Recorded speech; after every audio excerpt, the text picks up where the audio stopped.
Kami kan asalnya dari pesisir lah, dari Pinang segala macam. Tahunya ketupat tuh dibuat dari daun kelapa. Betul. Ya. Kan daun kelapa tuh semua orang tahu lah. Tapi sejak tinggal sini nih berapa tahun lalu ada hal baru. Apa tuh, Pak? Ketupat dia bukan dari daun kelapa. Tradisi menganyam ketupat itu tetap terjaga. Jadi Oke. ya cara membuat ketupat, itu diajarkan tuh dari mak dia ke anak, dari nenek ke cucu kadang, itu diajarkan cara membuat ketupat. Itu beragam bentuk tadi tuh. Bukannya satu bentuk aja, Pak? Enggak, banyak. Oh, Banyak. Ini kita perlu tahu Kita nih, bikin Pak. penasaran dulu, Wak penanya nih kan. Karena ada lebih menarik lagi. Kalau kami boleh bilang Apa tuh, Pak? daun tuh bisa tahan lama. Kalau nak tebak-tebakan berapa tak 7 hari. Tapi bisa lebih daripada 7 hari. Assalamualaikum warahmatullahi wabarakatuh. Salam jumpa, salam budaya di podcast Tetawa Disebut Riau. Tetawa, terima tamu, bawa. Yang kebetulan pada podcast kali ini tamu kita atau tamu yang kita bawa yaitu Wak Yar atau akrab juga dipanggil Wak Ataya ya. Wak Ataya. Jadi tetawa kita ini maafkan saya kalau panggil Wak. Tak apa-apa dah.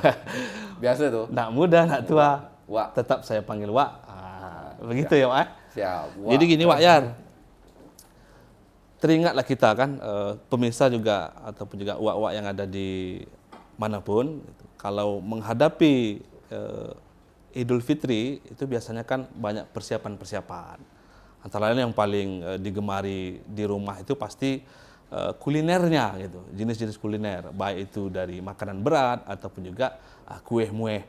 Nah, Wak Yar sendiri persiapannya macam mana? Ada persiapan khusus tak menjelang Idul Fitri di 1445 Hijriah tahun ini? Yalah, kita harus siapkan diri lah ya menjelang Lebaran ini di 10 hari terakhir ya tak. Rumah nak dikemas dulu. Sapu lah sikit. Iyalah. Nanti tamu datang kan. Tamu datang bersihkan sikit. Debu-debu bersihkan sikit, halaman bersihkan sikit. Ketika tamu datang tentu perlu dijamu. Betul. Perlulah dikasih makanan atau minuman gitu. Itu kita siapkan dulu. Itu dia yang kita nak tahu dari kebiasaan itu? ataupun juga tradisi yang terus berlangsung dalam keluarga Wak Yar sendiri. Ada enggak makanan khusus yang itu harus ada setiap tahun di hari Lebaran Idul Fitri? Ada enggak, Wak? Adalah. Kalau pemirsa tuh pasti ada tuh. Misalnya ketupat, kue mueh, misalnya ketupat serundeng tadi kan. Selain mungkin ya kue kering, kue basah, macam-macam. Seperti kebiasaan Melayu lah ya. Kita pasti bikin ketupat lah. Macam dah wajib pula tuh. Kalau tak ada tak sedap. Ketupat dulu. Nanti kue mueh juga ada. Minuman segala macam. Tapi ketupat ada sedikit perubahan kami nih di Pekanbaru. Berubah maksudnya ketupatnya dirubah? Cara memasak atau apanya? Bukan itu. Jadi gini, pemirsa kita pengen tahu, penasaran. Bisa pula kalau ketupat berubah ya? Berubah ketupat nih. Kami kan asalnya dari pesisir lah, dari Pinang segala macam. Tahunya ketupat tuh dibuat dari daun kelapa. Betul. Kan daun kelapa tuh semua orang tahu lah. Tapi sejak tinggal sini nih berapa tahun lalu ada hal baru. Apa tuh, Pak? Ketupat dia bukan dari daun kelapa. Belum. Itu pula dari daun kelapa. Bukan daun kelapa. Jadi dari apa? Dari kertas mungkin. Dari kertas. dari mana nama dari plastik, bukan? Plastik itu modern betul lah. Kita tetap jaga tradisi lah. Kami coba pakai seperti orang-orang pesisir Sungai Siak itu, dia pakai daun kopau. Daun kopau. Daun kopau, Wak. Tahu daun kopau? Saya sendiri belum tahu nih daun kopau ini, Wak. Ini kopau ini jenis daun atau nama tumbuhan yang punya daun bisa jadi bahan ketupat maksudnya? Iya gitu. Jadi kopau nih yang saya sebut tadi itu asal nama batang deh, pohon deh. Pohon deh kopau. Pohon deh kopau. Nah, daunnya dibuat jadi ketupat. Jadi ketupatnya pun jadi nama ketupat kopau. Gitu. Itu dia. agak beralih kami sedikit nih dari kelapa, pucuk kelapa dari buat ketupat dia menjadi ketupatnya dari daun kopau. Nah, Tapi masih bingung nih, Wak. Maksudnya nih, apa kita kalau bingung? Bingung betul. daun kelapa biasalah kan, kita di mana-mana tempat umumnya lah ya, di mana-mana tempat itu yang kemudian dianyam atau dibuat jadi wadah untuk beras menjadi ketupat. Nah, kalau daun ini sendiri, bentuk daunnya seperti apa nih, Wak? Bentuk daun ini, kalau pucuk kopau tuh, mirip lah seperti dengan pucuknya kelapa. Tapi kalau dah tua beda dah. Yang tuanya daun kopau ini beda dengan daun kelapa. Bedanya? Daun kelapa tuh kalau dari pangkal pelepah itu kan udah berdaun tuh. Udah berdaun, betul. Udah berdaun terus kan, panjang kan. Kalau kopau ini beda sedikit. Daun tuh ada di ujung. Oh gitu. Oke. Macam gitu, beda sedikit dah. Terus buatnya macam mana tuh, Pak? Jadi beda lah sedikit kan dari kopau tadi kan. Nah, ketika membuatnya kita samalah, kita turunkanlah tuh pucuk tuh bawa ke bawah. Ketika membuatnya tuh sama seperti membuat ketupat biasanya lah, yang dari daun kelapa. Itu. Berarti daun diambil, pucuknya. Ada tahapan-tahapan lain lah, misalnya itu direbus, dikeringkan atau dijemur atau apa? Tak, langsung. Tak, sama seperti daun kelapa. Cuma di masyarakat tepian Sungai Siak lah, mereka mengambil pucuk tuh beda sedikit karena pohonnya macam bukan berduri ya, pelepahnya itu agak tajam sedikit. Agak tajam. Jadi dia butuh tempat manjat. Kalau di kelapa, takik aja sedikit, batang dia manjat lah kita kan. Betul. Kalau kelapa nih, kopau nih, dia pakai satu pohon untuk tempat manjat tambahan, macam tangga. Tapi tak tangga, pohon satu aja, manjatlah mereka di pohon tuh. Artinya batang dari tumbuhan kopau ini lemah gitu? Sulit dipanjat. Sulit dipanjat sedikit, karena tuh agak tajam-tajam sedikit lah serat-serat dia tuh. Tak mungkin lah melalui dari batangnya sendiri gitu maksud Wak ya? Betul. Okay. Manjat langsung dari pohon tuh agak payah sedikit. Jadi perlulah satu, biasanya orang ini dapat pohon dekat situ yang panjang tinggi hampir sama tinggi dengan si kopau nih. Mereka tebang, mereka sandarkan dekat pohon kopau tuh. Di pohon itulah mereka manjat, di batang yang udah ditebang tuh. Bukan di batang kopau yang dipanjat. Itu beda deh sedikit. Ketika manjat, itu kita mengambil pucuk dia. Menarik nih, Wak. Saya pun belum dapat membayangkan secara utuh nih, Wak Yar. Jadi tumbuhan ini berdaun berdaun banyak yang bisa. Kalau kelapa kan kita tahu itu banyak pelepahnya. Kalau yang ini pasti banyak juga gitu ya. Dalam satu pokok itu bisa menghasilkan banyak daun juga. Banyak daun ya. Cuma bentuk daunnya agak beda. Itulah tadi kan. Kalau kelapa tadi bersisir semua, ya langsung dari pelepah. Kalau ini di ujung. Oke. Kalau begitu gini pertanyaannya, Wak. Kenapa Wak pilih daun kopau daripada daun kelapa? Kayak gitu kan? Iya, Wak. Terjadi perubahan menurut kami kan. Iya. Karena ikut ini, kami tinggal di Pekanbaru. Tentu ikutlah tradisi Pekanbaru tuh. Di Pekanbaru tuh, ya khususnya tepi Sungai Siak tuh, mereka membuat ketupat kopau. Tentu kita ngikut tradisi orang sini. Jadi ini tradisi di Pekanbaru. Tradisi di daerah Pekanbaru. di tepian Sungai Siak. Tepian Sungai Siak. Kalau boleh tahu di daerah mana tuh? Daerah-daerah kan panjang nih, Wak. Oh iya betul. Panjang, Pak. Daerah 460 km nih dari hulu sampai ke hilir. Khusus di Pekanbaru nih daerah-daerah yang banyak membuat kopau itu terutama di Kampung Bandar, Kampung Baru, kemudian di seberang Okura, walaupun sedikit nanti ada daerah Tanjung Buru ya, di Okura, tebing tinggi, itu masih ada pohon. Mereka lah bikin ketupat kopau nih, dan itu sudah dikaji pula kemarin. Maksudnya dikaji, diteliti. Si daun kopau tadi. Di daun kopau diteliti. Makin menarik nih. Karena ada lebih menarik lagi. Kalau kami boleh bilang apa tuh, Pak? Daun tuh bisa tahan lama. Kalau nak tebak-tebakan berapa tak 7 hari. Tapi bisa lebih daripada 7 hari sampai setahun. awetnya gitu. Awetnya bisa sampai setahun. Walaupun sudah direbus. Kalau tidak, jadi sebelum direbus, nah, jadi kalau dia layu, kalau ketupat daun kelapa tuh, mungkin 7 hari dah layu, dah tak bisa pakai lah. Kalau ketupat daun kopau nih, daunnya itu sendiri bisa tahan setahun, walaupun dia layu, dia tahan setahun, masih bisa dipakai. Nah, itu pula. Dahsyatnya, Wak. Setahun, Wak. Setahun. Ready stock setahun. Ready stock setahun, jadi tak habis pakai sekarang, tahun depan masih bisa pakai. Iya. Nah, itu. Istimewa di situ ya, Istimewa Wak ya. Ya kalau daun-daun kelapa biasa itu pasti limitnya ini ya, hari, terbatas 10 hari ya. mungkin dah tak bisa pakai lah. Ini kemudian menarik bagi ada cara baru dalam memasak ketupat menggunakan bahan daun kopau ini ya. Salah satunya tadi ya Wak ya yang baru tahu nih ya, seperti saya juga bahwa 1 tahun itu bisa untuk bertahan sebelum digunakan atau direbus tadi ya, Wak ya. Kalau boleh tahu lagi, ini sejak kapan nih masyarakat di bantaran Sungai Siak itu bisa tahu bahwa ini bisa digunakan untuk ketupat? Jadi kami tanyalah sama orang-orang tua sana, sejak kapan? Sejak kapan nih mereka jawabnya susah. Karena yang kami datangi lah, yang ke tempat kami bertanya itu kan, dia tahu dari nenek dia. Nenek dia tahu dari nenek dia pula. Nah, ini kan urusan emak-emak nih, ibu-ibu nih, dari nenek ke nenek.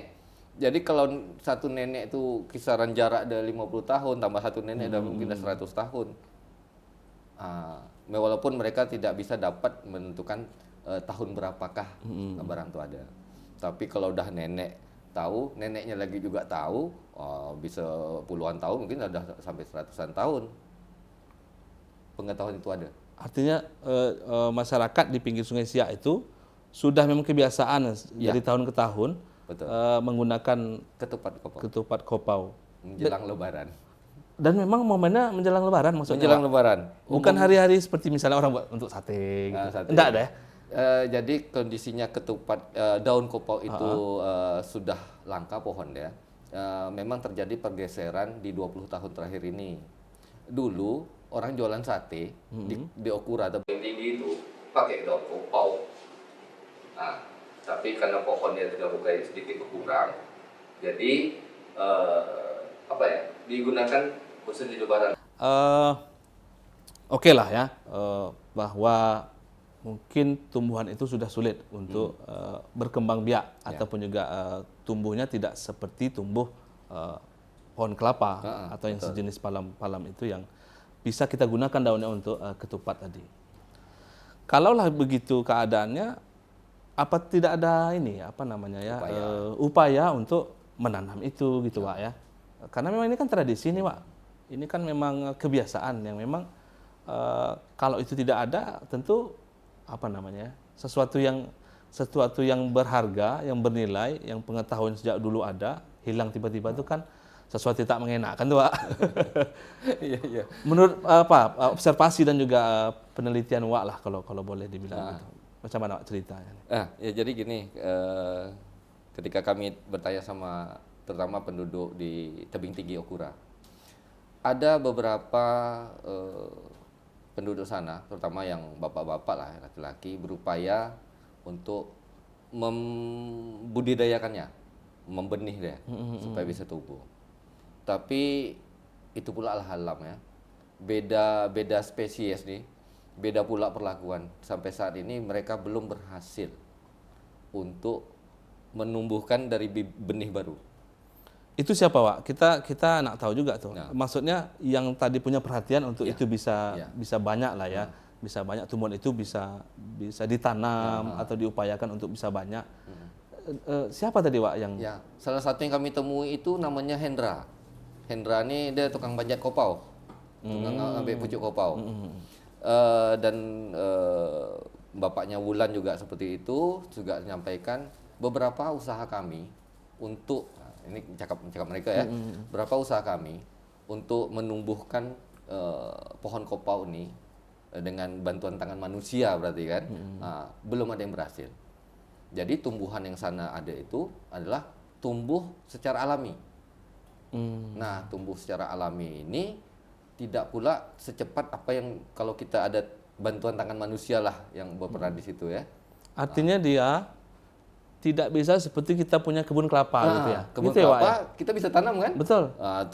Tumbung deh, keluar daun deh, hiduplah dia tuh. Mumbang lah, mumbang segala mana-mana macam. tempat bisa. Gitu Bisa kan. lah tumbuh deh kan? Kalau ini tidak ya, beda Tak ya. pula dapat mereka nih. Tak pula mereka berhasil untuk menumbuhkan dia. Walaupun buah yang jatuh segala macam tuh, dia ada buah deh. Tuh ada buah deh pula. Ini banyak ada nih. buah deh. Tapi mas kisah-kisah buah ini nanti lah. Nanti lah. Kalau ke daun tadi nih kan, ya. tapi daun tentu dengan pokok-pokok sekali. Ada pokok-pokoknya sekali lah. Lanjut macam mana tadi Pak? Jadi spesiesnya itu khusus dan ketika diupayakan untuk dicoba ditanam, tak berhasil. Belum ada yang berhasil. Masalahnya diketahui tidak Pak? Dari penduduk sana memang mereka tak tahu. Entah kenapa lah. Kalau dari tanah dah, oke betul. Sedikit bergambut. Dia sedikit bergambut nih, baru tumbuh dah. Tanah kuning tak mau dah. Tanah terlalu basah tak mau juga. Yang gambut basah kali tak mau pula dah. Jadi gambut yang gantung-gantung sikit tuh basah dah. Disitulah tempat tumbuh. Lokasi apa tanah bentuk lahan tuh, tanah tuh tahu dia penduduk sana. Cuma tumbuh tak ada mau tahu. Tak pula ada satu pun yang tumbuh yang dengan bantuan tangan manusia. Artinya dia bibit kalau ya namanya jas palam atau kelapa tadi tentu dari buahnya. Ini juga buah tadi dari diupayakan ditanam gitu ya. Betul. Jadi kalau nak tahu buah dia macam buah apa ya, orang sebut buah nipah yang bergantung itu, buah aren yang buat orang kolang-kaling itu. Iya, kolang-kaling kan cuma agak panjang. Iya, betul. Dia agak melebar sedikit. Buah dia sama besar-besar dari jempol sedikit lah. Itu bisa. Itulah bentuk buahnya. Artinya kalau secara alami, buah jatuh kemudian bertunas, tumbuh macam mumbang itu, tumbuhlah dia. Tumbuhlah dia. Ini tadi berarti cikal bakal itu yang kemudian ditanam, dikondisikan di tanah-tanah yang seharusnya sesuai gitu. Sesuai. Nah, tapi itu tadi yang terjadi di masyarakat tebing tinggi Okura ketika ada peran tangan manusia di situ, tak tumbuh deh. Entah apa masalah ada, ya mungkin butuh kawan-kawan dari uak-uak dari fakultas apa ya? Perkebunan kali ya? Perkebunan atau kawan-kawan dari uak-uak dari fakultas biologi kali ya? Bisa jadi. Mungkin butuh bantuan seperti itu. Padahal kita sedang penasaran sama ketupat kopau deh. Sama ketupat kopau. Kalau tahun depan 1446 Hijriah kita mau rame-rame yang buat ketupat dari daun kopau. Ini pula udah payah pula gitu ya. Betul. Jadi dibatasilah kira-kira kalau sekarang yang Wak tahu gitu. Jadi aktivitas ngambil daun kopau itu dikontrol atau macam mana? Jadi gitu kan kondisinya? Ya harusnya memang kontrol, tapi kebiasaan orang sana karena memanjat pohon kopau itu sulit. Jadi hanya orang tertentu aja yang tahu bagaimana cara memanjat dan lokasi pohon kopau yang masih ada tuh, yang bisa diambil pucuk dia. Karena dia tumbuh tidak bebas seperti kelapa. Nah itu pula ya. Jadi hanya beberapa orang yang tersisa yang tahu cara memanjat dan cara mengambil dan lokasi pohon tuh. Nah, itu pula ya. Itulah dia. Artinya tak dapat misalnya kita intai gitu kan. Ini dia pohon ini. Tidak pula begitu. Tidak pula begitu. Kadang dia tuh masuk sedikit ke dalam dekat semak-semak tuh, tak nampak di jalan gitu kan. Itu deh. Memang khusus nih, Pak. Khususnya. Terpaksa juga kita panggil orang sana untuk mengetahui di mana pohon kopau tadi. Gini lah, Pak, lagi. Saya penasaran gini, Pak. Kalaulah misalnya itu diperjualbelikan, berarti kan banyak peminat nih, karena tahan tadi katanya hampir kurang lebih setahun. Kalau untuk harganya macam mana, Pak? Harga dia ini masih normal. Mahal sedikit lah. Masih normal dari? Normalnya agak mahal sedikit dari kelapa. Oke. Karena itu ada khasnya, ada tradisinya di situ, nilai-nilai itu, maka agak beda sedikit dengan yang ketupat kelapa, harap maklum. Yang jelas mencari atau mengambil ya sudah sulit. Sulit. Mengambil pun sulit. Kalau boleh tahu, Pak, mungkin berapa rupiah atau apa? Mereka jual gitu, yang Wak tahu gitu ya. Iya. Misalnya satu renteng isi ini harganya sekian. Jadi kalau dulu per biji itu per satu gitu? Persatuan. Nanti walaupun nanti direnteng ya, tinggal kalikan aja. Misal 25 biji dalam satu renteng itu 50.000 gitu ya. Jadi kita 2.000 sebiji. 2.000, Ada agak besar sikit 3.000 sebiji gitu. Tergantunglah si penjual, dan ya itu tadi kan tawar menawar emak-emak nih. Kalau yang belanja kan banyak emak-emak nih kan. Emak-emak juga tawar menawar juga nih. Mungkin yang perlu kita pahami bahwa memang ketupat kopau itu sulit juga dicari. Jadi kalau harga agak naik sedikit, harap maklum.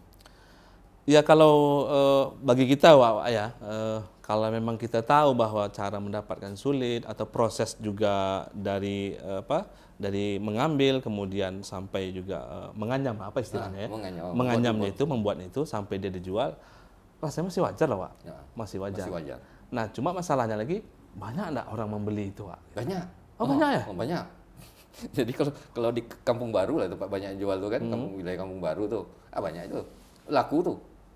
Itu untuk keperluan pribadi Ya. atau memang lagi dijual untuk misalnya tadi sate, Ya. lontong atau apa-apa Jadi jenis seperti itu. Kalau di Kampung Baru tuh jual deh karena dekat Lebaran. Karena kalau dipakai untuk hari biasa jual sate segala macam, ya itu tadi balik pohonnya udah payah dicari, pucuknya jadi payah dicari juga. Jadi mereka nahan pucuk itu sampai dekat-dekat puasa, baru diambil, baru untuk Lebaran dia. Disitulah penjualan ketupat kopau banyak. Wilayah Kampung Baru banyak tuh. Saya jadi dapat menduga pula nih Wak, kalau lah tahu nih info ini kan, mungkin banyak nak menyerbu nanti. Tak apa-apa, laku sedikit. Mendapatkannya itu di mana? Maksudnya kalau mencari tadi udah jelas di sekitar aliran Sungai Siak itu ya, tepian. Ya. Kalau mereka jualnya di mana Pak? Biasanya hari-hari? Hari-hari, kalau hari-hari biasa tak ada, dia di puasa banyak jualnya. Enggak, ya dalam puasa nih, hari-hari dalam puasa nih mereka jualnya di mana Pak? Di sekitar Kampung Baru tuh. Oh, di Kampung Baru nanti di tepi jalan. tepi jalan. Mereka jual depan rumah lah. Tepi jalan biasa tuh. Oke. Ada tuh. Jadi jarang juga mereka bawa pasar, depan rumahnya udah habis. Iya, Udah betul, habis betul, dibeli betul. orang. Itu. Bahkan mungkin udah ada yang order duluan. Tidak ada order. Menarik nih Pak. Jadi kalaulah dia sudah sulit tumbuh, kemudian sementara antusias masyarakat di situ untuk itu terus menggunakan itu untuk bahan dari membuat ketupat, itu kan harus banding gitu kan. Iya, harusnya sebanding. Balik lagi kita ke tim atau juga orang-orang yang punya perhatian tadi Pak. Ada upaya-upaya lanjutan mungkin tak? Yang Wak tahu lah. Ya. Jadi kalau dilihat dari sisi bagaimana mereka menumbuhkan pohon itu udah kesulitan, mereka menjaga bagaimana tradisi menganyam ketupat itu tetap terjaga. Jadi ya cara membuat ketupat, itu diajarkan tuh dari emak ke anak, dari nenek ke cucu kadang, itu diajarkan cara membuat ketupat. Itu beragam bentuk tadi tuh. Bukannya satu bentuk aja Wak? Enggak, banyak. Oh banyak. Ini kita perlu tahu Kita nih bikin Wak. penasaran dulu, Wak penanya nih kan. Kalau kita tahu biasanya kan yang segi empat Segi itu empat saja. itulah yang ini macam orang sebut ketupat sate itu. ketupat sate. Kalau tebing tinggi okura tuh ada 12 jenis ketupat. 12 jenis ketupat. Banyak tuh Pak. Tak sebiji, tak sebiji. Tak sebiji. Kita bongkar lah. Dari 12 itu mungkin yang paling banyak mungkin petak itu yang orang petak tahu. Tuh, orang sana nyebutnya ketupat pasar. Ketupat? Kalau mungkin ketupat pasar. Pasar. Kalau orang biasa mungkin menyebutnya ketupat sate. Ketupat sate. Kalau mereka nyebutnya ketupat pasar. Bentuknya segi empat tuh. Ketupat pasar. Jadi itulah yang kita tahu selama ini Pak. Ketupat pasar. Ketupat pasar. Ternyata masih ada 11 lagi kan gitu, 11 Wak? lagi, iya. Itu baru sejenis. Apa yang 11 itu apa? Tolonglah, Wak. Ini nak dekat nih. Ya, dekat bahasa nih. Nak dekat Mana Idul tahu Fitri nanti nih kan? ada apa namanya itu ya? Yang kawan uak-uak lain kan pengen membuat ketupat yang bentuknya agak beda sedikit di rumah dia kan. Iya. Boleh nak belajar boleh atau nak beli juga boleh kan gitu. Nah, artinya 11 jenis anyaman tadi juga dijual? Kalau kebutuhan, jadi karena ada tingkat kesulitan pula 12 jenis nih. Tak semua, makanya tadi yang paling mudah dibuat tuh ketupat pasar itulah yang petak tuh. Yang paling banyak jual. Nah kalau misalnya ketupat burung atau ketupat manggis, tergantung pesanan. Tergantung pesanan. Kalau kita boleh tahu lah, kita nak tahu apa pula perbedaan kalau selain dari kesulitan membuat itu. Apakah dari bentuknya saja, atau memang wadahnya, atau macam mana nih, Wak? Bentuknya beda. Bentuknya saja. Bentuknya beda. Nah, bentuknya beda ini, ya itu tadi misalnya ketupat pasar tuh yang segi 4 dia. Nanti ada ketupat burung. Oke. Ada pula ketupat ayam, denak yang mereka nyebut. Ketupat ayam hutan. Walaupun burung sama ayam nih mirip-mirip, sama-sama ada kepala dia nih, sama-sama ada ekor. Tapi ada perbedaan pula sedikit ketika menganyam tuh, bentuknya jadi beda. Itu pula. Kalau begitulah, Pak, berarti kan banyak terbuang nih apanya nih? Daunnya tadi. Betul tak? Nah, betul tuh betul, salah tuh tak juga. Betul. Jadi gini, dari 12 jenis ini, dengan tingkat kesulitan menganyam tuh beda-beda. Ada beberapa ketupat yang merupakan sisa daun yang tak terpakai. Oh, menarik tuh. Itu pula. Jadi misalnya nih, ketupat pasar kita pakai daun lebar semua. Nah, ketupat yang satu lagi kecil nih, ketupat budak, itu justru dari daun sisa. Daun yang kecil-kecil yang tak terpakai itu jadi memang ketupat itulah budak. tupasnya ya. Ketupat budak nama dia. Kecil pula bentuk dia. Macam itu. Iya. Ada-ada aja kompounnya. Jadi daun tuh termanfaatkan semua. Nah, dari yang lebar dipakai duluan, nanti sisi-sisi kecil yang dekat pucuk-pucuk tuh, ujung-ujung tuh, jadilah ketupat budak. Gitu. Itu pula. Kalau biasanya, ya misalnya kalau ketupat budak, oke lah itu rasa-rasanya agak mirip dengan ketupat pasar tadi kan gitu, Pak. Kalau yang ketupat burung, ketupat apa tadi? Ayam hutan? Denak. Denak. Ayam hutan atau denak. Ayam hutan atau denak itu tadi, itu juga untuk apa namanya?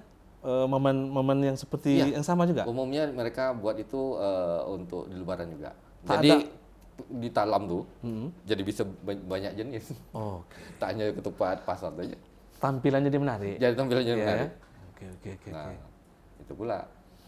Kalau kita dulu ada ketupat pasar itu biasa, ketupat bawang itu juga biasa. Nanti ada ketupat manggis. Manggis. Jadi bentuknya macam manggis. Bulat tuh, Pak. Agak petak sikit. Agak petak sikit. Bulat-bulat petak lah. Kelopak dia ada. Nah, manggisnya ada 2 jenis. Kelopak yang kembang sama kelopak yang ketutup, kuncup mereka sebut. Jadi nambah itu dari 12 tuh ketupat manggis kembang, kelopak kembang sama kelopak kuncup. Itu agak padat sikit di situ. Agak padat sikit tuh. Bentuknya tak bulat betul lah, agak petak-petak sikit. Itu ada kaitannya dengan momen apa namanya, kalau lebaran biasalah. Kalau misalnya dalam lebaran itu jenis-jenis yang anyaman tadi itu cocok misalnya untuk yang keluarga inti atau apa. Ada kekhususan ke situ enggak, Wak? Selama yang Wak amalkan lah gitu. Jadi banyak bentuk itu sebenarnya tak pula khusus kepada misalnya yang tua-tua. Tapi justru dikhusus untuk anak-anak.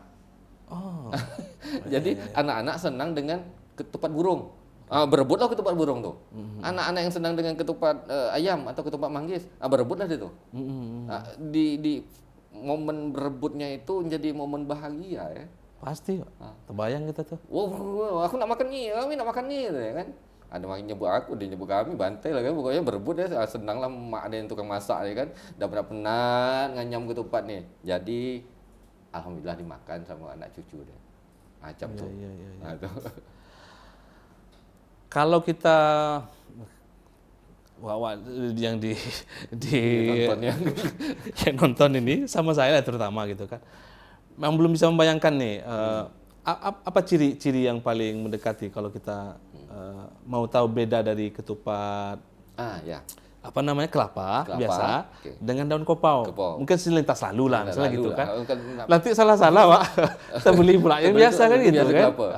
Jadi ketupat kopau ini kalau dia masih sama-sama segar dibandingkan dengan daun kelapa lah, ketupat kelapa itu, dia agak lebih kesat, mengkilat tapi lebih kesat dia. Macam mana dia bilangnya? Kalau plastik tebal itu, ketika diginikan, betul. Berbunyi sedikit, gitu. Dan Kesat. daun dia agak tebal, sedikit daripada kelapa. Itu yang kami perhatikan ketika kami lakukan kajian di tebing tinggi Okura. Macam tuh. Oke. Itulah jadi, paling tidak ya bisa untuk menandakan itu ya. Mana yang daun kelapa, mana yang kopau. Kalau pada jenis tadi udah jelas lah tuh kan. Kalau udah unik seperti itu berarti dari kopau. Terus lagi ada pengembangan rasa-rasanya, Pak. Kalau saya tak salah inilah, saya pernah pernah melihat di media sosial gitu kan. Model anyaman yang Wak sampaikan tadi itu jadi satu apa namanya? Satu minat yang kemudian dikembangkan pula oleh kaum-kaum muda. Betul gitu, Pak? Betul betul. Jadi gini, bukan anak muda aja, orang Jepang pun minat. Orang Jepang? Itulah. Ini menarik. jadi jadi tak jauh dari kami waktu dari kami melakukan kajian itu di Tebing Tinggi Okura, seorang asisten profesor dari Jepang datang ke sini untuk melihat ketupat kopau ini. Ketertarikan mereka ini dilihat dari sisi menganyamnya. Mereka nyebut origami ya, seni melipat. Iya, seni melipat. Seni melipat. Okay. Nah, kemudian mereka juga tertarik kepada daya tahan ketupat ini kok bisa sampai setahun ketika belum kita masak. Jadi kalau kita dah hanyam tuh barang tuh, kita gantung aja angin-angin. Itu tahun depan rendam sedikit. Agak rendam sejam dengan dalam air biasa. Balik agak segar sedikit ya. Walaupun warna berubah, pasti warna berubah. Tapi masih tetap bisa dipakai. Nah, itulah mereka datang kemari. Itu si asisten profesor di Jepang tuh datang. Nah, di kawan-kawan anak muda, lain lagi. Ketertarikan terhadap kopau ini mereka rubah dalam bentuk menjadi hiasan gantungan. Hiasan gantungan. Karena maksudnya interior gitu. Ya, macam interior. Untuk di ruangan. Di ruangan. Karena daya tahannya dan bentuknya yang punya ciri khas sendiri itu, mereka gantunglah di ruangan. Kalau nak lihat tuh tempat Ibet, Kampung Bandar. Di Kampung Bandar. Kampung Bandar. Okay. Sebelahnya Kampung Baru. Dekat bawah jembatan. Nah, dia menggantung tuh. Itu yang yang ketupat yang kami buat tahun lalu masih tergantung. Masih bisa dilihat.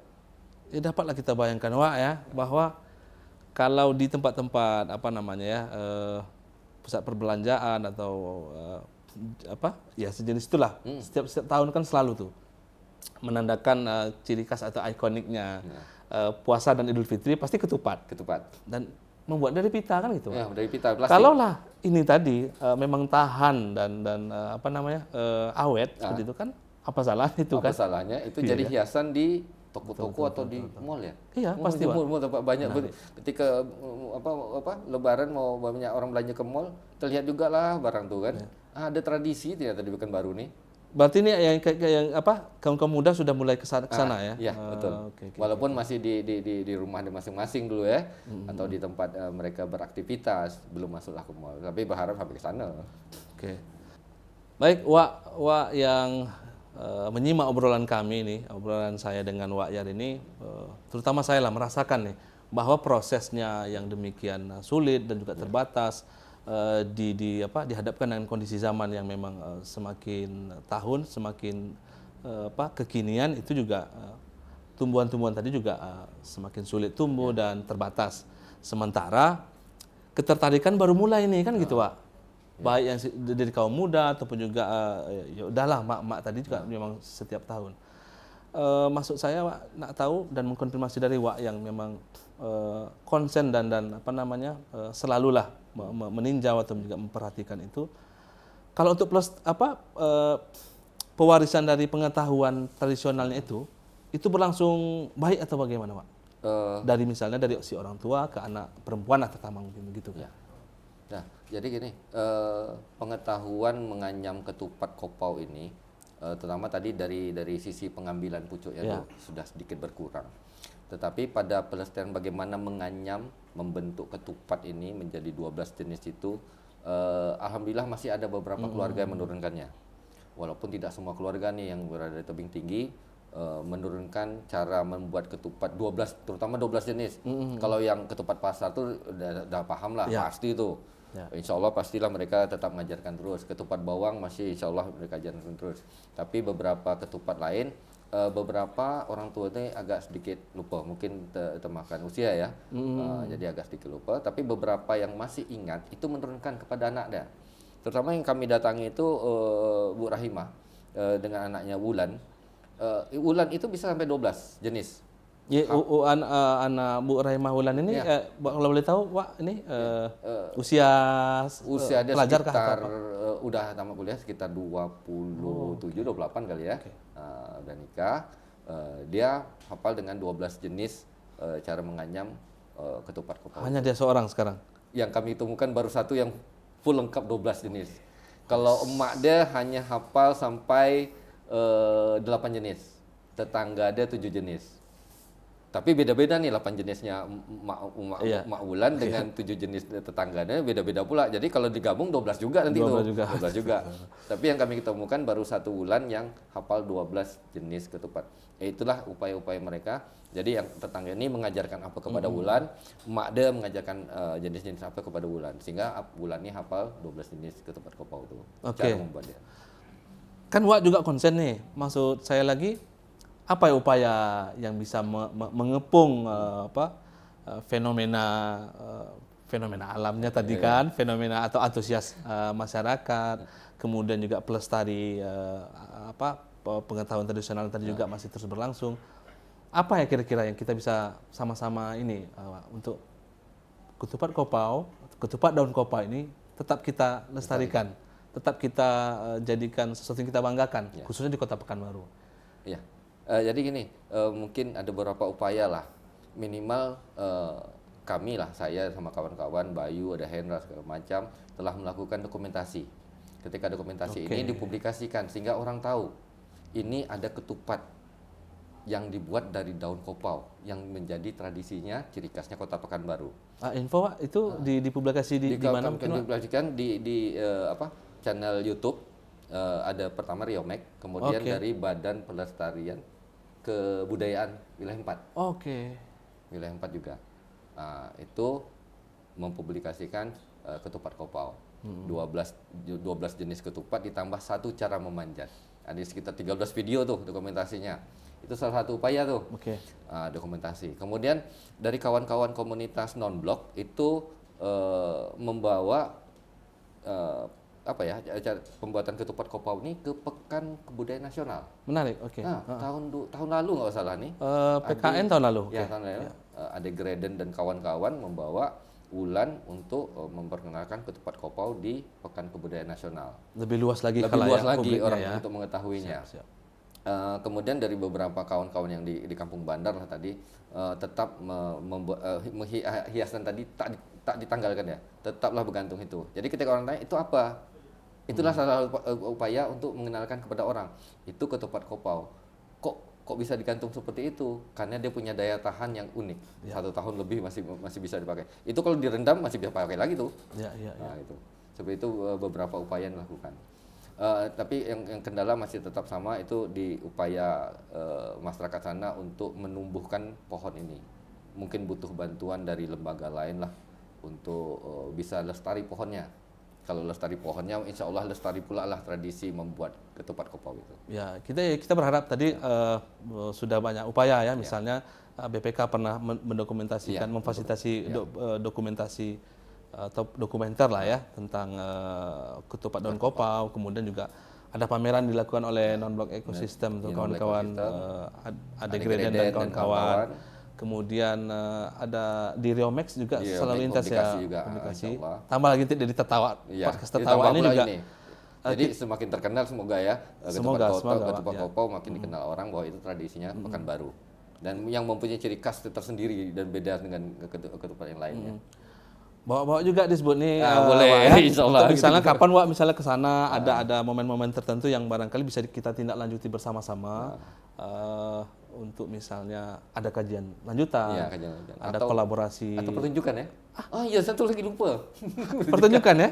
Jadi pertunjukan ini, lupa saya bilang tadi, tambahan informasi bahwa ketupat kopau ini pernah dijadikan sebagai sebuah media. Dia sebenarnya latihan tapi dekat-dekat dengan panggung. Jadi semacam pertunjukan, dia banyak video kan lah. Pada acara festival kuliner Melayu sekitar tahun 2021 atau 2020. Itu Mas Sodik and the Gang, PHW and the Gang melakukan acara itu, dan mereka membuat latihan yang dapat dilihat orang ramai. Jadi semacam jadi latihan itu macam pertunjukan pula. Cara menganyam segala macam, ramai, insya Allah ramai itu. Alhamdulillah. Ini seperti yang saya katakan tadi, nanti kita tidak lanjut boleh setelah ini ya Pak. Iya boleh. Tapi pesan kepada Wak, terutama kaum muda ataupun juga yang ikut merasa untuk bisa berpihak kepada pelestarian ketupat daun kopau ini, yuk sama-sama. Dan bantu juga mungkin berikan komentar barangkali ada informasi yang kami tadi tak sempat untuk ketahui gitu ya dari Wak Yar ini dan kawan-kawan yang juga mungkin konsen juga ke Kampung Bandar dan seputaran di sana itu untuk kemudian menggali informasi lebih banyak, kemudian mungkin dari sisi pelakunya, pembuatnya ataupun juga cara memperdagangkannya, memperjualbelikannya, distribusinya lah kira-kira begitu. Ya silakanlah apapun untuk bisa disampaikan sebagai tambahan informasi ataupun juga dukungan terhadap ketupat daun kopau di kolom komentar ya Wak ya. Oke. Bawah ya. Terima kasih nih Wak Yar. Terima kasih banyak dengan keterbatasan waktu sebab nanti kan sahur juga lagi kan. Setelah ini kita mungkin bisa secara non formal nanti bisa saling komunikasi lagi. Insyaallah. Mudah-mudahan Wak Yar dan kawan-kawan tetap tegar untuk menindaklanjuti hal-hal yang tadi mendapatkan bukan putus asa tapi mendapatkan masalah baru. Masalah baru. Kan? Jangan sampai putus asa lah. Jangan patah arang. Banyak patah arang ya. Tetap lanjut itu, jaga tradisi, merawat budaya Melayu. Merawat budaya Melayu. Ya. Baik, terima kasih dah kami bawa ke Tetawa podcast Tetawa di Sebut Riau. Terima kasih Wak Yar. Terima kasih banyak. Sampai jumpa lagi. Maaf lahir batin juga. Maaf lahir batin juga. Ya. Maaf lahir batin juga. Seharusnya ada ketupat kopau di sini nih ya. Iya. Maaf lahir batin ya. Di Idul Fitri 1445 Hijriah. Ke dalam hutan mencari kayu, kayu dicari tidak berduri. Ketupat kopau khas kota Pekanbaru dicari orang menjelang Idul Fitri. Assalamualaikum, salam budaya dan sampai jumpa di podcast Tetawa. Terima tampung, bawa di kesempatan yang lainnya.